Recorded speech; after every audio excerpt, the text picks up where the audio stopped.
질의에 앞서서 의사진행 발언을 하나 하고 그렇게 질의하겠습니다. 오늘 김기식 의원께서 결산 관련해서 지적을 하면서 업무 추진비에 대한 새로운 입장을 표명을 하셨는데 저는 이렇게 생각합니다. 이 업무 추진 특수활동비는 우리 정부가 생긴 이래 큰 변화가 있었습니다마는 일반 예산이 낱낱이 파헤쳐서 투명하게 외부에 공개돼야 하는 것이 원칙임에도 불구하고 그중에 국가 운영을 위해서 이것이 공개되는 것이 부적절한 분야가 있다는 것을 예산 당국이 인정을 하고 국회가 인정을 해서 이 분야를 존치해 둔 겁니다. 또 그간에 우리가 많은 정부를 운영하면서 불투명했던 부분도 정리가 되고 규모도 축소가 되고 이런 관례가 누적이 돼서 현재 이르는 겁니다.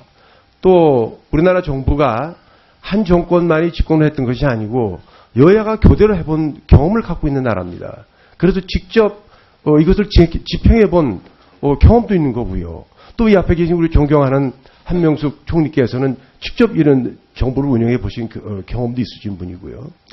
그래서 이 문제를 또 이 특수활동비라는 것을 집행부만 정부만 지금 쓰는 것이 아니고 우리 국회도 쓰고 있는데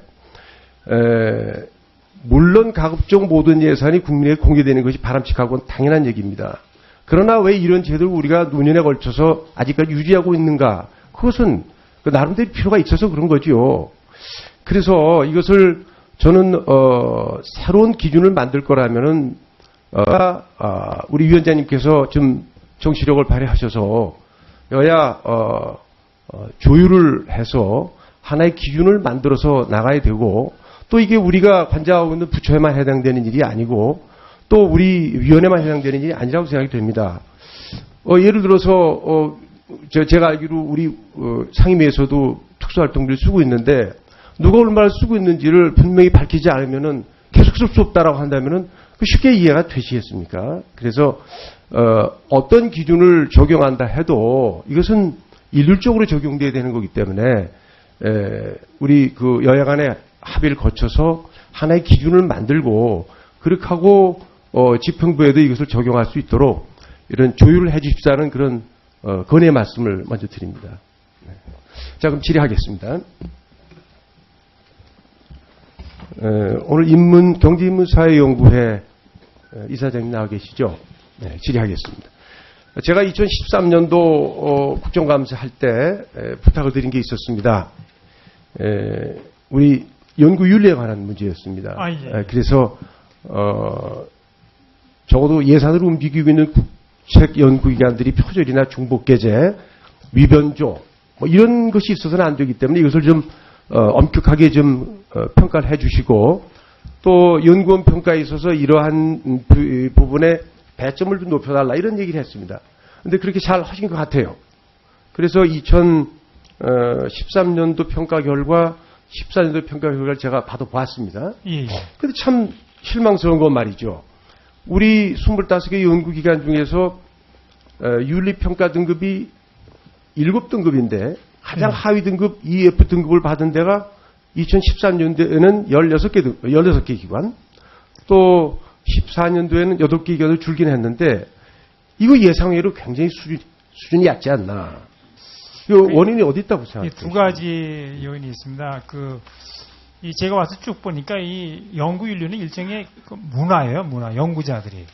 문화이기 때문에 이걸 지금 저희가 이게 샘플링을 점점 많이 하고요.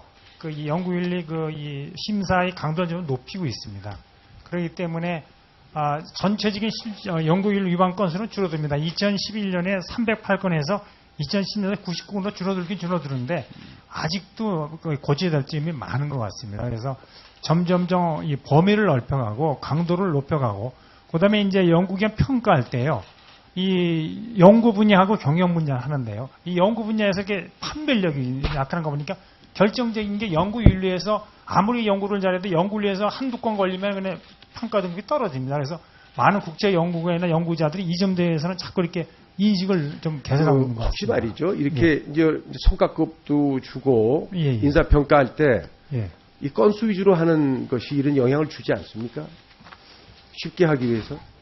제가 그러니까 시우자들하고 좀 얘기를 해보면 그런 얘기를 지적을 합니다. 그런 점이 있습니다. 왜냐하면 네. 저희가 지금 매년 연구윤리 150건을 출연합니다. 출연했는데 그 예산이 허락하면 다 하는데요. 샘플링 하는 과정에 약간 그런 문제가 없지 않아 있습니다. 예, 예.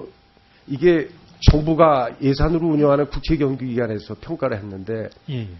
이렇게 연구윤리 의식이 수준이 얕다. 이거를 국민들이 아신다면 어떻게 생각하시겠어요? 저도 어떻게 이걸 개선 좀 하시겠습니까? 지금 그 이 두 가지 측면에서 하고 있습니다. 그 이 배점을 높이고 여기에 대해서 조금 강도 깊게 그 하고 있고 제일 중요한 게 교육인 것 같습니다. 교육. 그래서 계속 반복적으로 교육을 시키고 있습니다. 지금. 그런데 네. 보니까 교육 예산을 확보해서 집합 교육을 시키시는데 예, 예. 그래도 연구원이라면은 이 뭐라 그럴까 그 윤리의식이나 지식의 예. 정도나 예. 뭐 이미 상당히 수준에 오른 분들 아닙니까? 이거를 집회 교육한다고 그래서 이 의식이 바뀌고 할까요? 근데 이제 연구 유반 것을 이렇게 보니까요. 그냥 도덕론 같이 남의 논문 갖다 베낀 거는 적고 이렇게 남의 논문 이렇게 중복계제 의심 뭐 그런 게 좀 많이 있는데 이렇게 이게 이렇게 평가가 되는데. 되면은 예, 예. 그 개인적으로 연구원 개인에 대한 조치를 합니까? 네, 뿌리고 받습니다. 이게. 그렇습니까? 이게 이 국제연구소에 인사위원회가 있어서 제재를 받습니다. 자, 이사장님 말씀대로 연구 문화를 이제 바로 세워야 됩니다. 예, 예. 이런 걸 그동안에 조치를 안 하셨기 때문에 이렇게 봤는데 예. 2년 동안 참 잘하셨다고 생각이 듭니다. 좀 더 바짝 그 고삐를 주의 주시기 바랍니다. 예, 문제 인식을 깊게 하겠습니다. 네, 앉으십시오. 오늘 과학기술정책연구원의 송종국 원장님 와 계세요? 밖에 그러면 이은재 원장님 와 계세요? 두 분 다 밖에 있습니다. 두 분 잘 들어오시라고 했어요. 이 두 기관은 2년 연속 F등급을 받고 있어요. 그 다행스럽게 보면은 제가 좀 잘한 데 칭찬을 좀 하겠습니다. 정보통신정책연구원 여기 계세요? 밖에 있는데 네, 두십시오.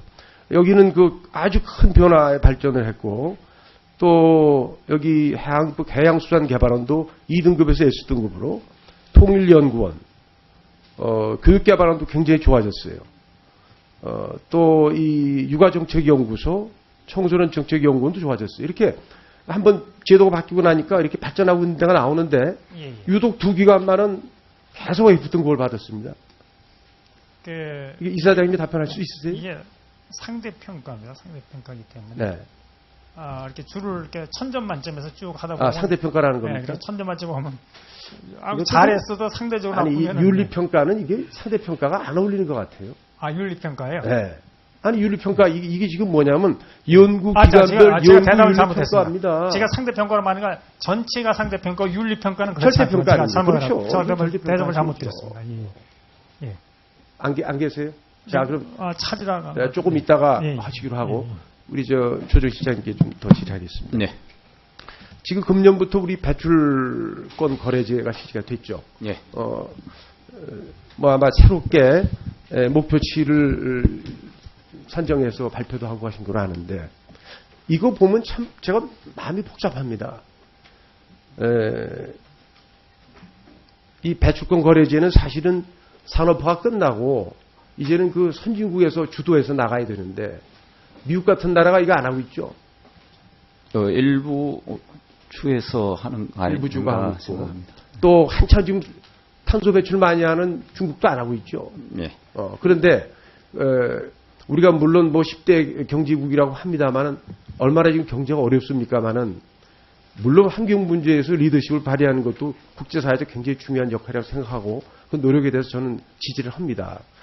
그런데 답답한 것이 이런 제도를 가면은 그래도 주요 국가들은 같이 움직이는 스크럼자고 같이 움직이는 모습을 보여야지. 지금 일본이나 미국 같은 데는 돈 풀어가지고 지네 경제 살린다고 하고 우리는 힘들어하는데 까꾸로 이것만 우리가 선도적으로 앞장서서 이렇게 끌고 가고 이게 좀 답답한 느낌이 든단 말이죠. 우리 정부 입장을 한번 얘기해 볼게요. 예, 배출권 거래제는 아시다시피 이제 경제적인 인센티브, 페널티 구조를 가지고 자발적으로 그 유인에 따라서 배출량을 좀 저감시키자 하는 그런 그 제도 자체는 저는 굉장히 긍정적이라고 생각을 합니다. 다만 이걸 할 때 초기에 산업계 현실이나 이런 걸 감안해서 적정한 양의 할당이 이루어지고 그 실링이 정해져야 되는데 그 부분에 관해서 지금 정부가 이제 여러 과정을 거쳐서 정하기는 했습니다만은 여전히 일부 업계에서 그 할당량이 너무 과소 책정돼서 이게 업계에 굉장히 현실에 맞지 않게 부담이다. 그래서 이게 우리 경쟁력을 유지하거나 이런 데 굉장히 문제가 있다. 이런 문제 제기를 하고 있는 그런 상황입니다. 네. 지금 과거 2010년도, 11년도, 12년도 실적치도 이미 전망치를 넘어왔다는 얘기는 처음에 너무 의욕을 가지고 전망치를 낮게 평가 아닌가 하는 것이 지금 업계에서 얘기죠. 예, 업계에서 그렇죠? 일부 과거 그런 이미 문제 제기하고 있습니다. 실적치가 전망치를 넘고 있습니다. 그렇다면 우리가 지금 산정한 그 BAU라는 것도 과연 적절한 건지 의심이 간단 말이죠. 자, 우리가 어떤 중요한 가치를 가지고 선도적인 역할을 한다는 것은 인정이 되지만 그렇다고 해도 좀 정확하게 할 거 아니겠습니까? 의욕만 가지고 될 일이 아니고 게다가 이제 우리가 여기 된 기술 투자에도 지원도 하고 해야 되는데 자, 저는 걱정이 말이죠. 이것을 기술 혁신을 통해서 이 배출 제도를 감소하는 게 아니고 이건 나중에 이것이 부담에 대해서 맞춘다면은 결국 생산 라인 감축으로 오게 되면 어떡할 것이냐는 걱정도 된 거예요. 그래서 이 문제를 저는 이 제도를 좀 중단하는 얘기 아닙니다. 다른 선진국과 스크럽하고 같이 나갈 수 있도록 그렇게 해주시기 바랍니다. 예, 늘 국제 동향도 저희들이 주목해 가면서 이 부분이 부담을 갖지 않으면서도 환경에 기여할 수 있는 그런 방향으로 저희들이 계속 진화시켜 나가겠습니다. 네, 신동 의원님 수고하셨습니다. 다음 새정치민주연합의 신학용 의원님 질의해 주시기 바랍니다.